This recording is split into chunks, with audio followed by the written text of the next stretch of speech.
ऐसा वाला 3-4 farm ready हो चुका है। अभी दूसरा काम है, इसमें अभी 3-4 दिन के बाद मुर्गी ढालेगा।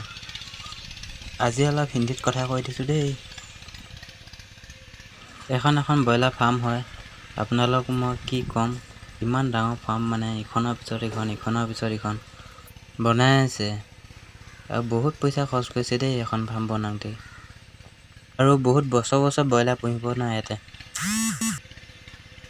कंपनी में जो काटा लेके आया ना वो पूरा नीचे में एक पीस डाला है। पूरा साइड में देखो, पूरा फार्म में ऐसा ढालेगा। फार्म का अंदर से कुछ ऐसा नज़ारा है। देखो फार्म कितना बड़ा है ना।